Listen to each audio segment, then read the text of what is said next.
అభివృద్ధిలో భాగంగా తిరుపతి నగరంలో వేసిన మాస్టర్ ప్లాన్ రోడ్లు, ఫ్రీ లెఫ్టుల విషయంలో దేశంలోనే తిరుపతి రికార్డు నెలకొల్పిందని Tirupati municipal corporation mayor, YCP Tirupati MLA అభ్యర్థులు అన్నారు.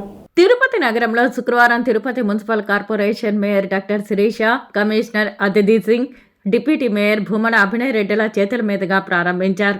ఈ సందర్భంగా భూమన అభినయ్ రెడ్డి మాట్లాడుతూ సత్యనారాయణపురం జంక్షన్ నుండి తిరుమల బైపాస్ రోడ్డు వరకు 1,64,00,000తో త్రాగునీటి పైప్లైన్, మురుగునీటి కాలువతో కూడిన సీసీ రోడ్డు, విరజా మార్గంను, అదేవిధంగా సత్యనారాయణపురం సర్కిల్ నుండి జీవకోణ అంబేద్కర్ విగ్రహం వరకు మరో సీసీ రోడ్డును నిర్మించడం జరిగిందన్నారు.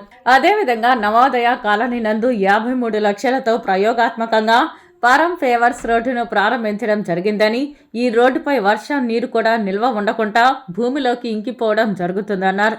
తిరుపతి నగరంలో ఇప్పటికే 20 మాస్టర్ ప్లాన్ రోడ్లు, 8 ఫ్రీ లెఫ్టులు, 10 స్లిప్వే రోడ్లను నిర్మించడం జరిగిందని, రహదారుల నిర్మాణాలతో తిరుపతి నగరం రోజు రోజుకి అభివృద్ధి వైపుకు దూసుకెళ్తున్నదని డిప్యూటీ మేయర్, తిరుపతి ఎమ్మెల్యే అభ్యర్థి భూమన అభినయ్ రెడ్డి అన్నారు.